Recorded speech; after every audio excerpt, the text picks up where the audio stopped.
All right, good afternoon, everyone. Happy Sunday. Happy New Year. If you are a visitor today, thank you for visiting. This is Victory Mekawayan. Thank you po. This is our 12 noon service, 12:30.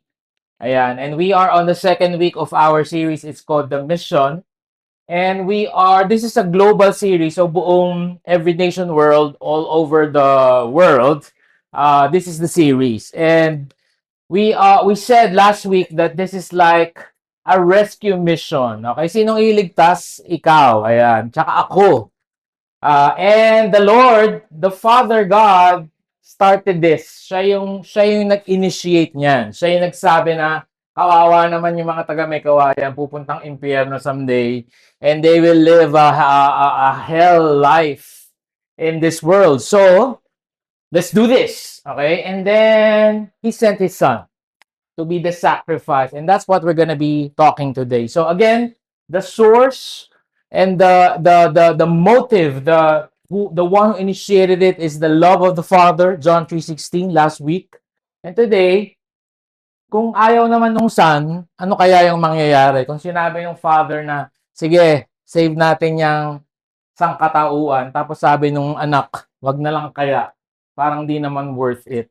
Alright, tayo po tayo. John chapter 12.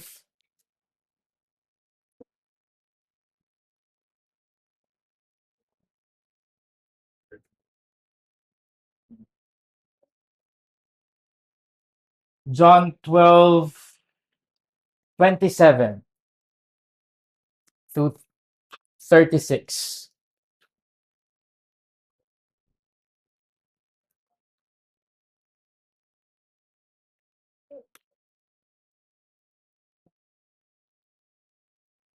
John chapter 12, verse 27 to 36. I'll ask you, Will, to read the word for us again.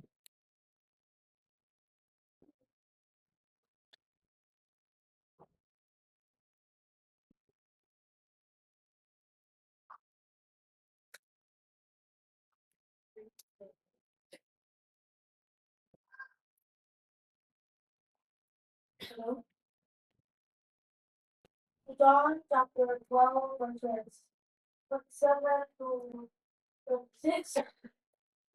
Read and 3. Read verse 47 and 3, 2, 1, go. Now is my soul troubled.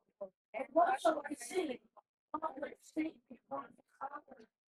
For this purpose I am come to this hour. I will glorify me. And the voice came from heaven. I am glorified and glorified again. The son there is said that they got father. Others said, I didn't even spoke to him. Jesus answered, those two was a strong mercy, not mine. Now it is the judgment of this world. Now the ruler of the world will be cast out. I lifted up from the earth, will draw all people to myself. Besides this to show by what kind of death he was going to die. So the people found after him. We have learned that all along that the Christ made from heaven. How can we see that the Son of God was be lifted up? Who is this Son of God? But Jesus said to them, a light is on you before the little time. Walk while you have the light, lest darkness overtake you. The darkness does not know where he is going. While you are the light, believe the light. You are the sons of light. This is the word of the Lord. You can now take your seats.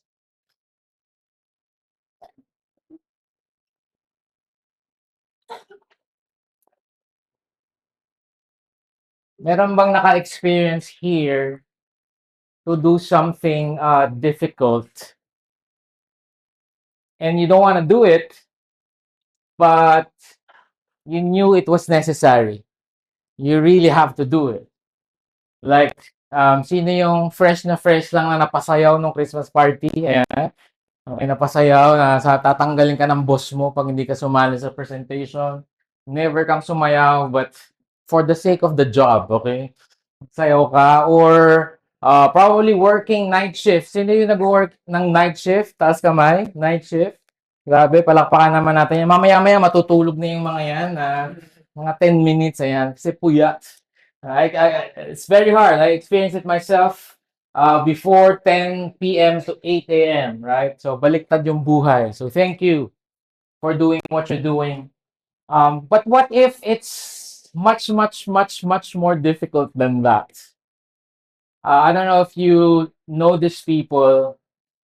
This family attends our Victory Malolos Church. Si Kuya ST, si Ate Sab are leaders. Even the kids, they are attending Every Nation Campus. And last December, according to Kuya ST, hindi raw sila masyadong umaalis pag December because busiest season nila sa sa work. And sabi niya dun sa post niya, na-encourage kami kay Pastor Eric na sinasabi na mag-spend time kayo sa family niyo, huwag kayong puro work. So, he stepped out in faith and did that and booked the whole family to Siargao. And unfortunately, it did not end well. Kasi si Kuya Jun, which is the brother of Kuya ST, I forgot the name ni Kuya, si Dico. So ito si Kuya, si Dico, and then the children. Sinong classmate mo? You will si Ella, right? Si Simon, they went kayaking, silang tatlo, but the waves were so strong that their kayak capsized. And by the grace of God, the Kuya nakalangoy pa shore kasi malapit lang naman na save. And Kuya Jun was also there at the Pampang, at the shore already. It's just that Simon is still there. And there's waves in front of you. The wind is so strong. What is he gonna do? What am I gonna do? Babalikan ko ba yung nephew ko, yung pamangking ko? I could die if I do that. Or just stay here and do nothing. I have to be honest with you that if I were in his shoes, I really do not know as well what I'm gonna do. Again, have you ever faced something, a decision that you have to make, and you don't want to do it, but it's absolutely necessary? So, ano pong nangyari sa kanila? We will know next week, okay? Parang parang ano lang yan, slam dunk, 'di ba? Sinut ang Monday sa Friday mo pa malalaman. So maiintay niyo 'yan, okay? Kung ano mang para bumalik kayo next week. Now, I'll finish the story later. Jesus, in this story in John chapter 12, is having that same kind of dilemma. He's having that fear. Sabi niya kanina, my soul is troubled. And don't, please wag kayong malito na how can God be troubled? Dapat di siya kinakabahan, dapat di siya natatakot. But he's man. He's man and he's God at the same time. So the fears, the pressures, the hunger, the discouragements, na wala siyang makain sometimes, pagod siya sometimes, tulog siya sometimes, discouraged sometimes, nabebetray siya. Everything that happened to us, happening to us, happened to him. So, ito yung nangyayari dito as we start. And I had a thought, no? Bakit ba napakahirap i-obey si Lord? Why is it so hard to obey the Lord? I think at the end of the day, it will come down to trust. Mahirap mahirap gawin yung mga bagay na pinapagawa ni Lord kung wala tayong tiwala sa Diyos. Kasi hindi ko alam kung anong pwedeng maging resulta nito. It's hard to obey the Lord. It's hard to do the mission of the Lord. But point number one, Jesus obeyed the Father. Jesus obeyed the Father. Now is my soul troubled, and what shall I say? Father, save me from this hour. And like what I've said, this is the last week of Jesus' life. Remember, pumasok siya ng Jerusalem ng Sunday, right? And then he spent the whole week preaching in Jerusalem. So, yung nangyayari po tuwing Holy Week, legit na ganon. Pumasok siya ng Sunday and then mamamatay siya ng Friday. And he's man, but at the same time, he's God. So, he's not bounded by time. Ibig sabihin, alam na alam niya, he can visibly, vividly see what's already gonna happen on Friday. Nadadamputin siya ng around 3 a.m. na hindi siya makakatulog. He's gonna be so stressed that his friends will leave him. All these people that are saying na, di kita iiwan, bossing, kahit ano nangyari. Okay, alam niya, nararamdaman niya na yung koronang tinik. Nararamdaman niya na yung 40 lashes.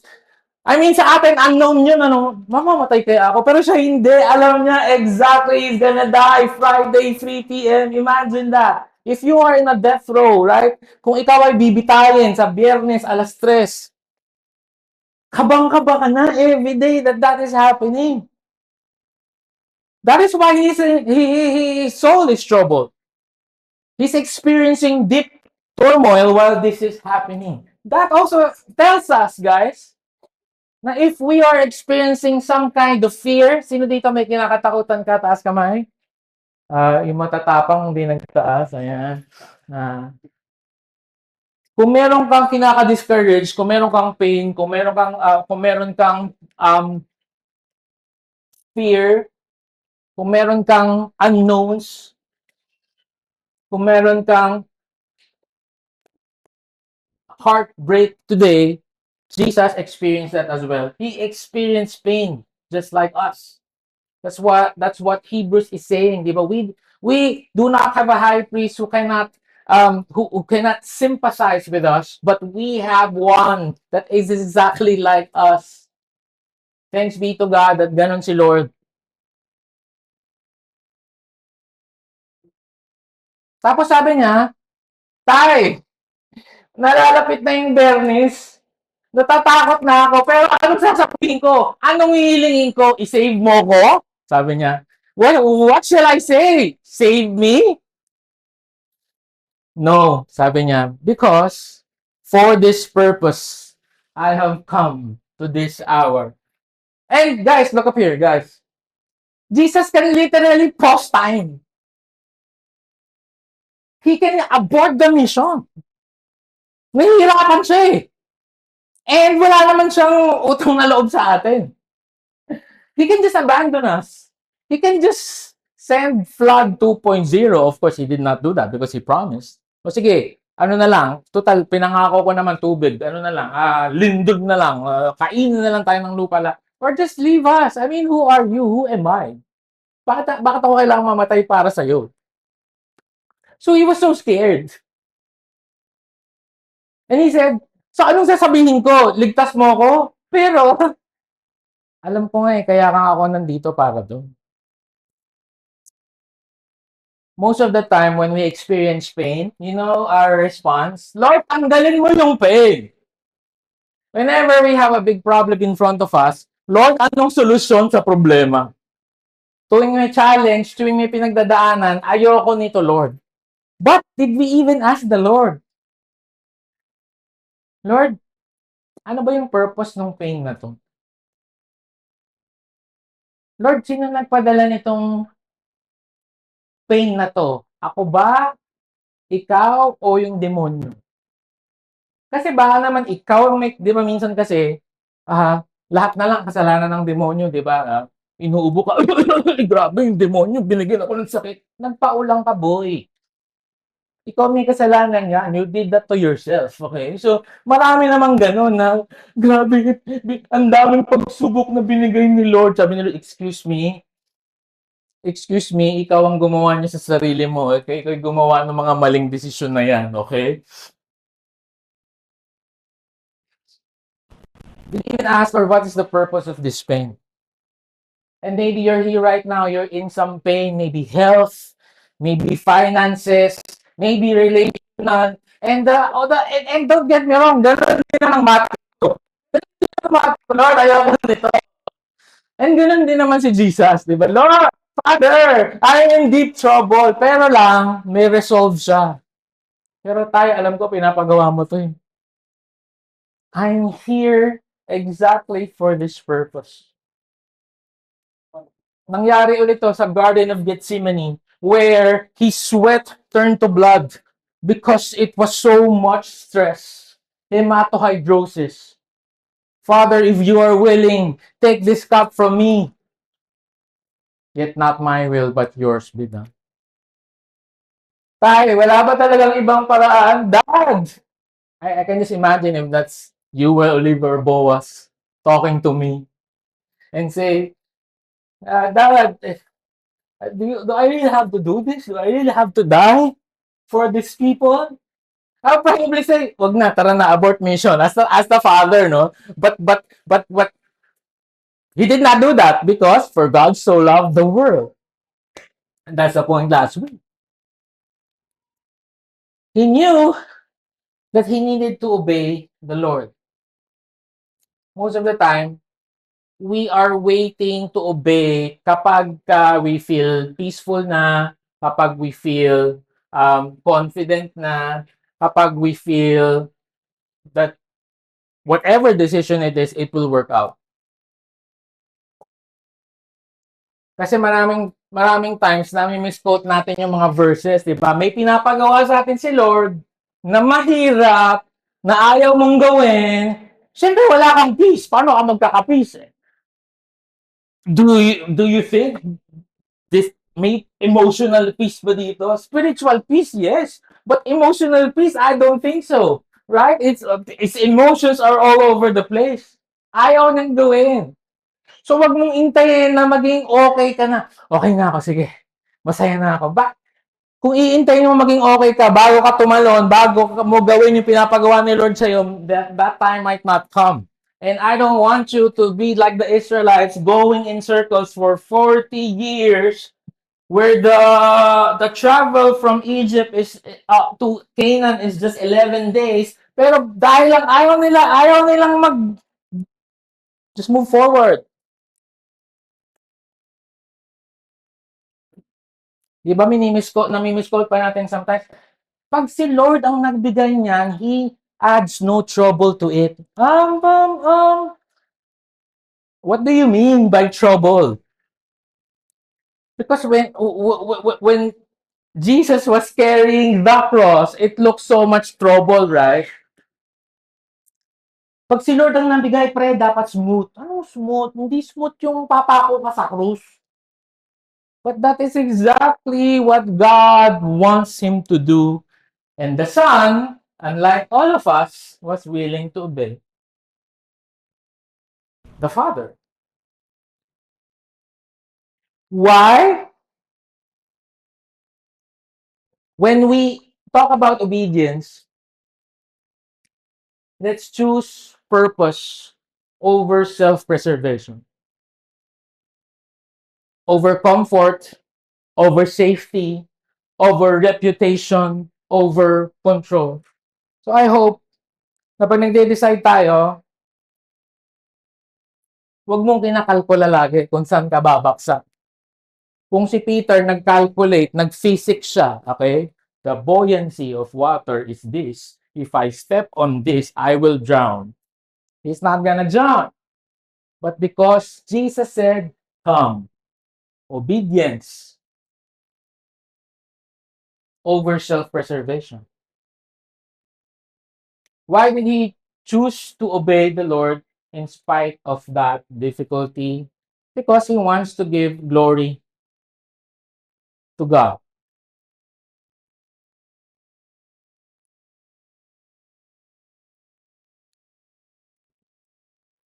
Father, glorify your name. The chief end of man is to glorify God and enjoy Him forever. Naisip mo ba kung ba't ka ginawa? Ba't ka ginawa? Tingnan mo yung sarili mo, ba't ka ginawa? Ba't tayo ginawa? Ginawa ba tayo para mag-exist lang? wag na lang, right? But the Lord made us. And I hope our purpose, our sole purpose, every single day is to give glory to God. Sabi niya, Father, glorify your name. Then a voice came from heaven. Napanood ko ito eh. Chosen Season 5, Episode 1. Tama ba? Di ba may parang thunder, oh, good morning, ganun. I have glorified it and I will glorify it again. Yung tatay niya, in-affirm siya. Sabi niya, anak, sa buong 3 taon na nagsiserve ka here, at sa buong buhay mo, simula nung pinanganak ka, nag-glorify ako sa buhay mo. Sino dito gusto niyang marinig yon? Sasabihin sa'yo ni Lord. Okay, na anak, kanina nag-serve ka, alam ko nag-away kayo ng asawa mo bago ka umalis, pero nag-serve ka pa rin sa ushering, nag-glorify mo ako na. Anak, alam ko, may problem ka financially ngayon, and yet you still worship me through giving? You glorified me, anak. Wow. That's why, iliko ko lang ng konti, next week, sa ating serve team appreciation, serve team sign up, our call to serve, mag-sign up na tayo. Because that is a perfect opportunity to give glory to the Lord. In whatever capacity. Again, and then, again, just like the video, favorite character ko doon sa skit na yun, si JM, of course. Iba-iba naman yung gagawin natin. But there is something that you can do to give glory to the Lord. And thank you, by the way, if you are a serve team, I agree. Yung iba sa inyo, Sunday na lang yung pahinga. Tapos, ang aga nyo pa rito kasi ikaw rin magsiset up ng upuan. Thank you po. Palakpakan po natin lahat ng ating serve team.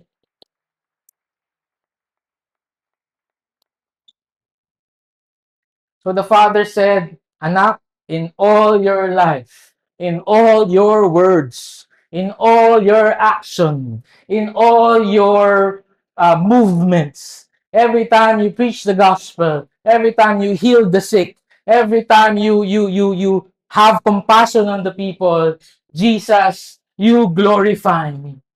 And I will glorify it again. Ibig sabihin, may second glorification na nang mangyayari as Jesus said yes to give His life for the world. The crowd that stood there heard it and said it had thundered. Kaya nga dun sa Chosen, ganun eh.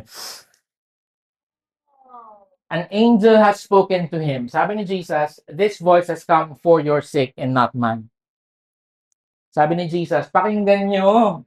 Sinabi na ng tatay ko that I am who I say I am. I am who I say I am.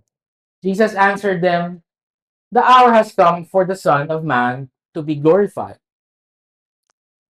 But what is this kind of glorification? Again, other kings will probably have a coronation session. Other rulers will probably have like a welcoming of the king with all of the musicians of the world. But look at Jesus. Sabi niya, the hour has come for the Son of Man to be glorified. Truly, truly, I say to you, unless a grain of wheat falls into the earth and dies, it remains alone. But if it dies, it bears much fruit. Whoever loves his life loses it, and whoever hates his life in this world will keep it for eternal life. Another proof of the upside down kingdom. Sa mundo, kung gusto mong mag-glorify, magpasikat ka, galingan mo, okay? Ikaw dapat yung pinakamaganda, ikaw dapat yung pinakamagaling, ikaw dapat yung pinakamatalino, pinakamayaman, and then people will glorify you. Galing mo! But in the upside down kingdom of the world, subukan mong gawin yun. Sabi ni Lord, whoever loves his life, loses it. Mag-self-check nga tayo sandali. Was there a time, okay, ikaw na lang, ikaw tsaka si Lord, was there a time in your life, right, na diniskartehan mo sa sarili mo at tinabi mo si Lord? Did that work out?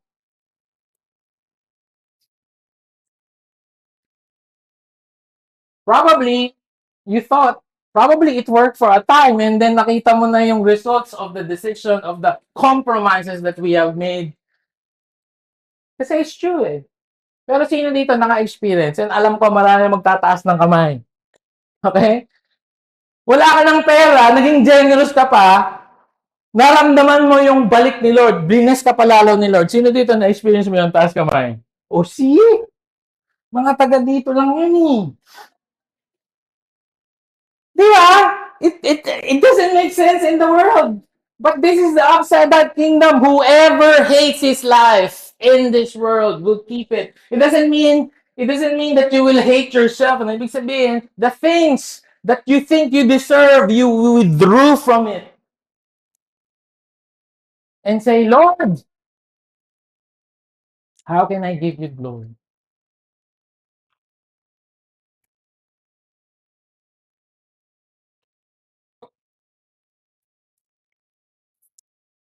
Look up here.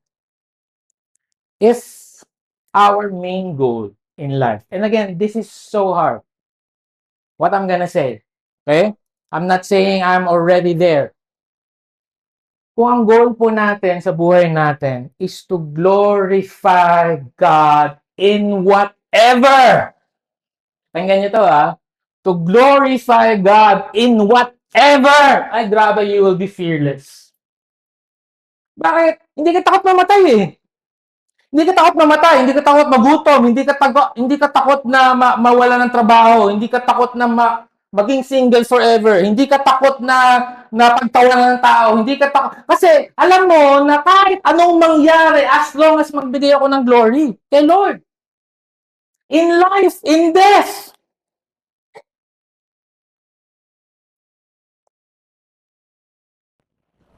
For example, that we went on a mission, no? For example lang. Wag na lang ako kasi totoong pupunta pala kami sa mission. For example, sige, punta kami doon sa Thailand, nila Rosie, and let's say lang na kalooban ng Lord na mamatay ako doon. At dahil namatay ako doon, merong isang Thailander na nag-accept kay Jesus Christ dahil daw nakita niya raw na namatay akong na nakangiti. Ganun. At pinapurihan niya ang Diyos dahil doon. Eh, di pa okay na? Sa totoo lang, no? Kahit 1:1 lang. Kahit 1:1 lang. Yung pag mamatay ako, tapos may kapalit lang na isang mapupunta sa langit at mababago yung buhay dito, okay na din. Just like si Jesus, the goal is not to survive in this world, but to give glory to the Father. Question: how can you give glory to God in your everyday life today? And I hope that will be our pursuit, to give glory to the Lord. Yung mundo, mini-measure ang success by numbers, results, by what is seen, but God measures success or your obedience by your faithfulness. Example, dami natin ngayon. Thank you, Lord. Palapakan niyo naman yung bawat isa. Pero, merong church dyan sa may kawayan somewhere na maaaring 10 lang yung nag-attend. Am I more faithful than him, that pastor? I don't think so. Probably not. Do you get that? Baka mas faithful pa siya kasi kahit anong mangyari, kahit 10 lang umaattend ng church, nagpipreach pa rin siya ng gospel. And maybe ako, kaya lang ako nandito kasi madaming tao. Do you see what I'm saying? God will always ask you to do something and it's not results. Lord, ginawa ko naman kaso palpak.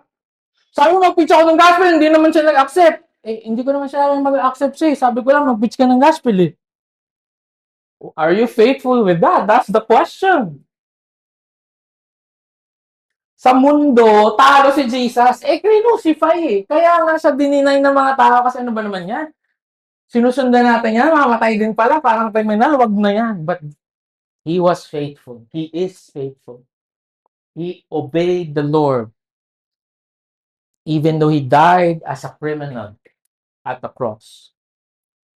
And because of this obedient sacrifice, salvation came to us all. Now is the judgment of this world, and now will the ruler of this world will be cast out. Dalawa yan. On one hand, judgment came to the world. Why? Eh, crucify natin yung perfect Son of God. We, because of our rebellion, chose to crucify Jesus Christ. Because of that, judgment has come to this world. Therefore, mamamatay tayo lahat. We will all experience Apollini, like what I'm saying last week. Dito pa lang, hell on earth. We will not have peace, we will not have love and joy, and we will fight each other, and we will worry, and we will be depressed, and we will just fight over. Pero because Jesus took the judgment on himself, now will the ruler of this world will be cast out. That's Satan and death and sin. So much. Too much. And I, look at this, when I am lifted up from the earth, will draw all people to myself. Ang ganda nito. Ngayon ko lang to nanguya ng mas maganda, ng mas mabagal. And I, when I am lifted up from the earth, will draw all people to myself. Probably when he was saying that before, they don't understand. Anong sabihin lifted up? Yan ba yung mag-ascend ka sa heaven? Ano ba yan?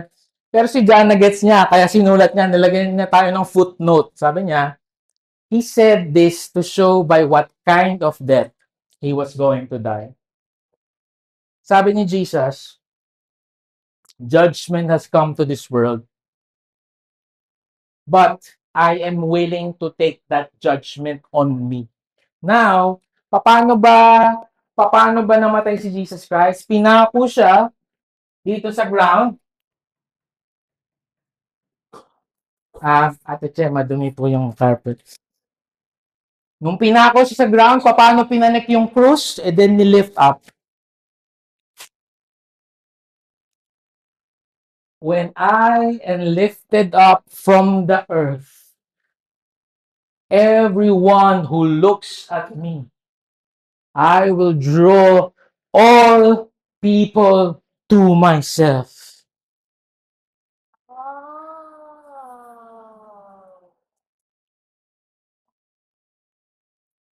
The light is among you for a little while longer. Walk while you have the light, lest darkness overtake you. The one who walks in the darkness does not know where he is going. While you have the light, believe in the light, that you may become sons of light. Time will come, mga kapatid, that this invitation will no longer be valid. Expired na. Para kang magkiklaim ng GC, expired na po. Darating yung time na, Pastor, game na po ako, si-serve ko na si Lord. The light is not here anymore. Game na po, tatanggapin ko naman si Jesus as my Lord and Savior. Okay, I will trust Him completely na. Hindi mo ba nakita, lumilipad na yung mga anak ni Lord na pupunta na sa langit. Too late, brother. Time will come. Today, the invitation to all of us still stands. To have that light. John 14:6, He is the way, the truth, and the light. He is inviting us today to look and to gaze upon that cross that signifies the sacrifice that He has given to us. I'll end with this story. So, Kuya Jun had a decision, as I've said, to either just stay there and be safe or to attempt to rescue his nephew. And like what I've told you, I I do not know. Okay? Um, I do not know what I'm gonna do if I were in his shoes. So, with courage and boldness and trust in the Lord, he back. Went back. Sadly, he did not make it. So, after just a few hours, they found his body floating. He failed. Si Simon was lost. So, day one, and then day two, and then day three, we were praying nga sa bahay kasi kaklase nga ni Yuel yung classmate nga na yung kapatid. Sabi ko, Yuel, it looks impossible right now because of the strong current. Let's keep on believing. Day 4,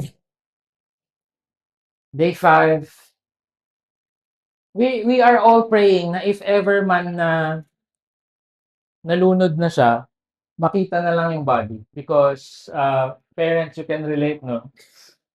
Kasi kung parent ka, kahit yata 3 taon hanggang hindi ka sure for real, hindi ka aalis doon. Why? There's still a glimmer of hope that he might be alive. Day 5, we saw this sa Facebook. Kuya ST posted it, sabi niya, I'm not gonna read this part na, but ang ibig sabihin lang nitong part na to, nakita na nila yung body ni Simon. But look at the message. Lord, you are an amazing God in many ways.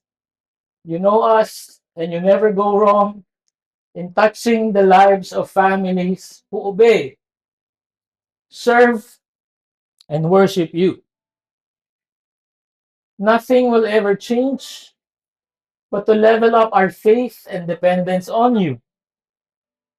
Thank you, Simon and Boss June. And then he said, thank you, pray for us.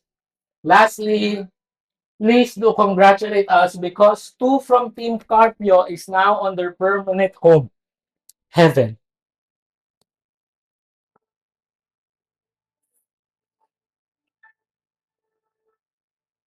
Please pray for emotional, physical, and spiritual protection, that the enemy would not take this as an opportunity to derail us from what God has planned as we face the challenges we are currently experiencing.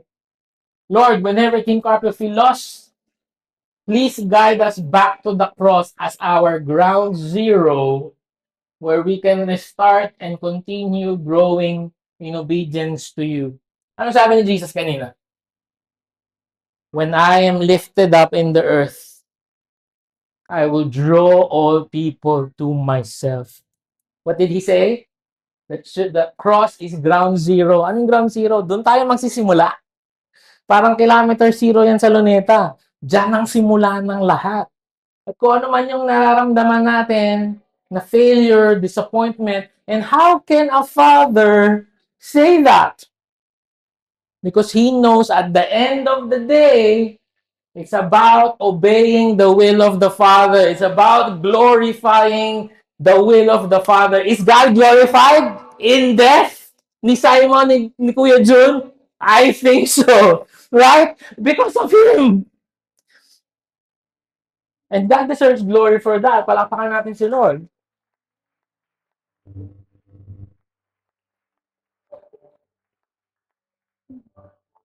How can you have that strength? Ano ba, malakas ba siya? Hindi. Babalik ka sa purpose. Lord, kung ito yung paraan mo para makapagbigay ako ng glory sa'yo, edi game. Balang araw, kinikwento ko na nga sa inyo, hindi na nga balang araw, kinikwento ko sa inyo ng isang storya ng isang pamilya na nakapagbigay ng kaluwalhatian sa Diyos in death. And I hope that whatever we're facing right now, hindi pa naman siguro tayo nakarating sa ganito, but we will go back to the cross. And Lord, kahit mahirap yan, kahit imposible yan, kung ano man pinapagawa mo sa akin, if it entails huge sacrifice, if you are willing to take this away from me, pero pag hindi, then let your will be done. Surely He has borne our griefs and carried our sorrows, yet we esteem Him stricken, smitten by God, and afflicted. He was pierced for our transgressions. He was crushed for our iniquities. Upon Him was the chastisement that brought us peace. And with His wounds, we are healed. The reason why they can move on from that tragedy, kasi alam nila na masakit man, pero what is this life on earth if we have eternity in heaven? Amen? Nandun na raw yung dalawang Team Simon, Team Carpio. And it's all because of the sacrifice of the Son. The reason why, kahit masakit, mayroong hope, may pag-asa, may joy, kasi may eternity na binagkaloob sa atin ni Jesus Christ. Amen? Let's all stand up as we respond in worship.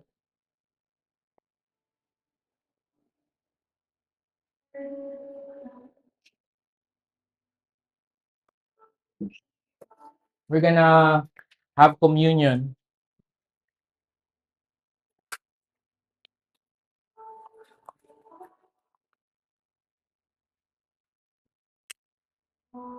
This precious body of Jesus Christ, the most beautiful being in the whole world. Sabi nung Isaiah, yung binasa ko kanina, was pierced for us. The most beautiful being in the whole world who created all things beautiful. Right? Sabi doon, ng Isaiah 52, I was astonished at how you look like because you do not look like human. Sa dami ng pinagdanasan niya, yung crown of thorns, the lashes, the nails. Again, anytime he could have stopped it. Yung kung papaluin pa lang ng unang martilyo, pwedeng stop! Pwedeng gawin yun. At sabihin niya, abort mission, daddy, abort mission. Okay, dyan na lang muna ako ulit sa eternity. Sige, mag-intay muna tayo ng mga 6,000 years before we try this again. No, said, let's do it. If my death will give you glory, and my death will save the people, let's do it. As we eat the bread, eat it with gratitude. Salamat po, Lord. Thank you kasi wala ka namang utang sa amin. Salamat. Sorry if I'm selfish. Thank you for the body that died on the cross for me. Lord, right now, today, we are looking at the cross. As you have said, when I am going to be lifted up, I'm going to draw people to myself. We're here, drawn by your love, by your grace, your mercy, your unconditional love. Thank you, Lord. This is the body of Christ. broken for you.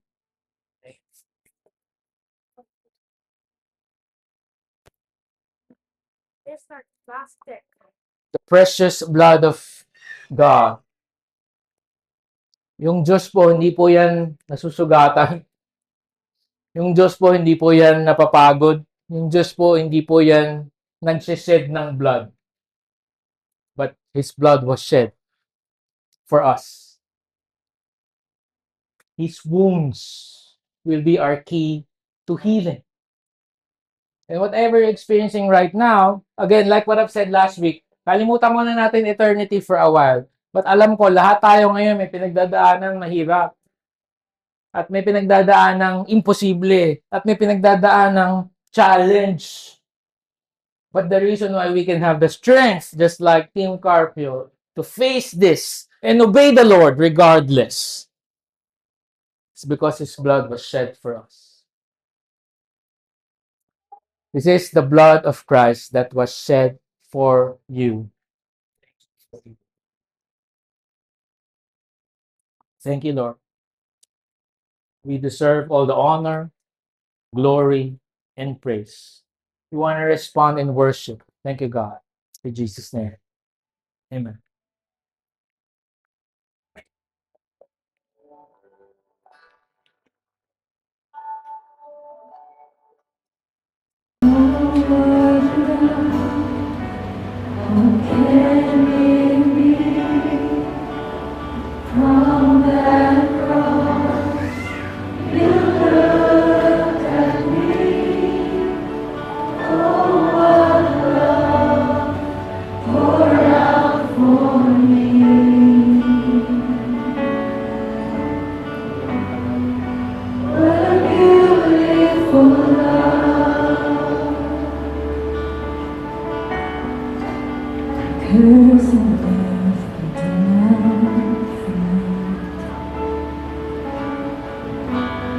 That was a man yet crucified.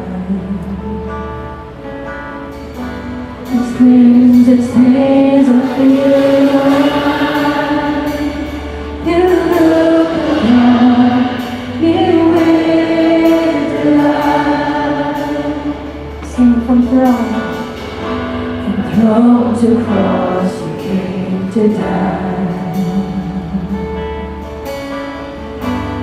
Crown for thorns to bring you life.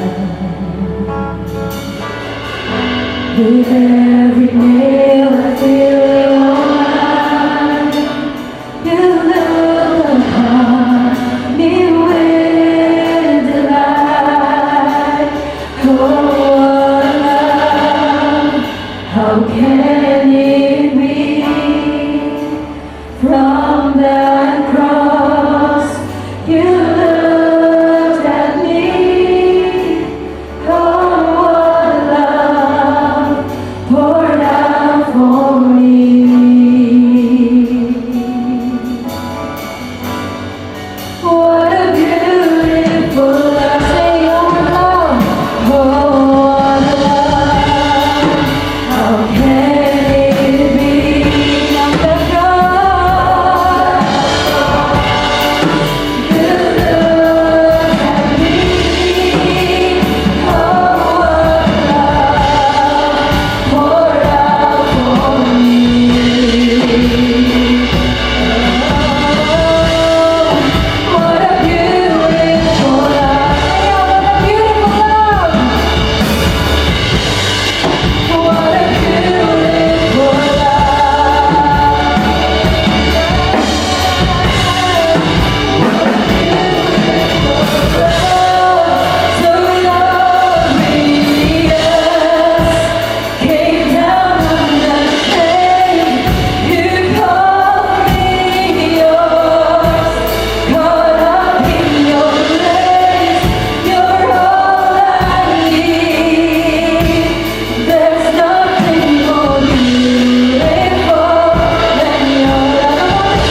Lord, we thank you for bearing the cross, Panginoon, that we can gaze upon. And Lord, whenever we feel like hindi na namin kaya, Panginoon, whenever we feel like we're being troubled, whenever we're going through many circumstances, Panginoon, that causes us to doubt or to weaken our faith, Panginoon, Lord, remind us to go back to the cross. Remind us of what you did, Panginoon, on how you bore our sins so that we will be saved, Father. Lord, we thank you for that wonderful reminder, Lord, that every time we are doubting, every time we are shaking, Panginoon, we can just gaze upon that cross, Panginoon. Lord, we ask that you empower us. We ask that you strengthen us, Panginoon, in our faith in you. And Lord, we just want to give you all the glory, all the praises, and all the adoration for the rest of our lives. In Jesus' name, everyone say, Amen. And Amen. Sige po, malakpakan mo lang si Lord.